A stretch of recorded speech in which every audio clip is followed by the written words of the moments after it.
আল্লাহ রাব্বুল আলামিনের নবী ঘোষণা করেন, অনেক জাতি ইয়ারফাউ বিহাদাল কিতাব, এই কিতাব দ্বারা সম্মানিত হয়, ওয়া ইয়াদউ বিহি আখরিন, আবার কোন কোন জাতি এই কিতাব থেকে সরে যাওয়ার কারণে ধ্বংস হয়ে যায়। নাউযু।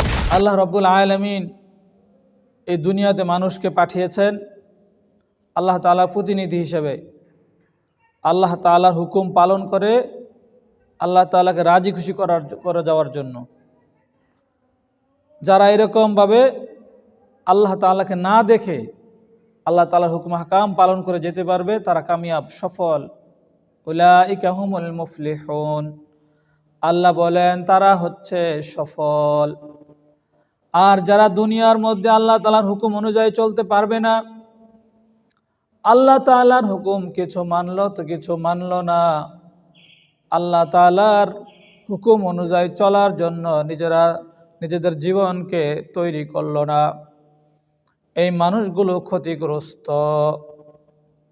আল্লাহ তাআলা পবিত্র কোরআন অনেক জায়গায় বলেছেন, ইন্নাল্লাযীনা আমানু ওয়া আমিলুস সালিহাত কানাত লাহুম জান্নাতুল ফিরদাউসি নুজুলা, যারা নেক আমল করবে তাদের জন্য জান্নাতে মেহমানদারির ব্যবস্থা থাকবে। আবার কোথাও কোথাও বলেছেন, যারা আল্লাহ এবং রাসূলের নাফরমানি করবে তাদের জন্য জাহান্নাম। আল্লাহ রাব্বুল আলামিন আমাদেরকে আল্লাহ তাআলার সাথে জোড়ার জন্য, আল্লাহ তাআলার পরিচয় পাওয়ার জন্য কোরআন পাঠিয়েছেন, কোরআন দিয়েছেন। এই কোরআন দ্বারা মানুষ হেদায়েতের পথ লাভ করে, কোরআন দ্বারা মানুষ সুখের এবং শান্তির জীবন লাভ করে। কোরআনকে যে যত বেশি আপন করে নিবে, সে তত বেশি আল্লাহ তাআলার আপন হয়ে যাবে। আর যে কোরআন থেকে বিমুখ হয়ে যাবে, দূরে সরে যাবে, সে আল্লাহ তাআলার থেকেও দূরে সরে যাবে। যারা কোরআন মানে, যারা কোরআন এই পর্যন্ত মেনে চলেছে, আগামী দিনেও যারা কোরআন অনুযায়ী জীবন যাপন করবে, তারা সুখের জীবন যাপন করবে। আর যারা কোরআন মানবে না, তারা কিনা ধ্বংস হয়ে যাবে। এই কোরআন মানুষকে হেদায়েতের পথ দেখায়, কোরআন মেনে চললে। আবার এই কোরআন না মানলে মানুষ ধ্বংস হয়ে যায়। আল্লাহর নবী সাল্লাল্লাহু আলাইহি সাল্লাম কোরআনে বলেছে, হাদিসে বলেছেন, ইন্নাল্লাহা ইয়ারফাউ বিহাদাল কিতাবি আকওয়ামান ওয়া ইয়াদউ বিহি আখরিন।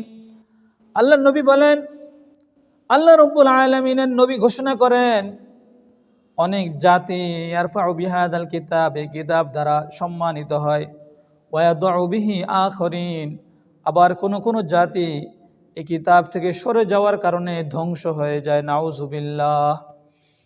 ভাইরা আমার, বাবাজিরা আমার, বন্ধুরা আমার, আমরা কিন্তু মুসলমানের সন্তান, আমরা মুসলমান। আমরা কোরআনের পরিচয় পেয়েছি, কোরআন পেয়েছি। আমরা দুনিয়ার মধ্যে এসেই কোরআনের মহলের মধ্যে কোরআনের পরিবেশ পেয়েছি, কোরআনের পরিবেশ দেখেছি। আমরা আমাদের ছোটবেলা থেকে দেখেছি, মহল্লার মধ্যে মসজিদ আছে, মাদ্রাসা আছে। বাবাকে দেখেছি কোরআন তেলাওয়াত করতে, নানাকে দেখেছি কোরআন তেলাওয়াত করতে, মাকে দেখেছি কোরআন তেলাওয়াত করতে। জায়গায় জায়গায়, মহল্লায়, পাড়া মহল্লায় দেখেছি কোরআনের তাফসীর হতে, মাহফিল হতে, আলেম ওলামা দেখেছি। এইভাবে আমরা কোরআনের পরিচয় পেয়ে গেছি, কোরআনের প্রতি আমাদের একটা মহব্বত হয়ে গেছে। আমরা তো কোরআন পেলাম, এখন আমাদের জন্য করণীয় হচ্ছে এই কোরআন অনুযায়ী জীবন যাপন করে নিজেদেরকে সম্মানিত করা। কোরআন অনুযায়ী যদি কেউ জীবন যাপন করে তাহলে সে সম্মানিত হবে, বলেছেন আল্লাহ রসুল মুহাম্মদুর রাসূলুল্লাহ সাল্লাল্লাহু আলাইহি ওয়াসাল্লাম।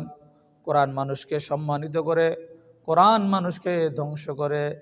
আল্লাহ তাআলাও কিন্তু কোরআনে, পবিত্র কোরআনে এরকম কথা বলেছেন, ইউদিল্লু বিহি কাসীরা ওয়া ইয়াহদি বিহি কাসীরা। অনেক মানুষ এর মাধ্যমে গোমরাহ হয়, অনেক মানুষ এর মাধ্যমে হেদায়েত পায়। অর্থাৎ যারা এই কোরআনকে তুচ্ছ তাচ্ছিল্য করে কোরআনকে মানে না, এরা কিন্তু ধ্বংস হয়, পথভ্রষ্ট হয়। আবার আল্লাহ তাআলা বলেন, ইউদিল্লু বিহি কাসীরা ওয়া ইয়াহদি বিহি কাসীরা ওয়া ইয়াহদি বিহি কাসীরা। আবার কিছু মানুষ আছে কোরআন দ্বারা হেদায়েত পেয়ে যায়। সুবহানাল্লাহ।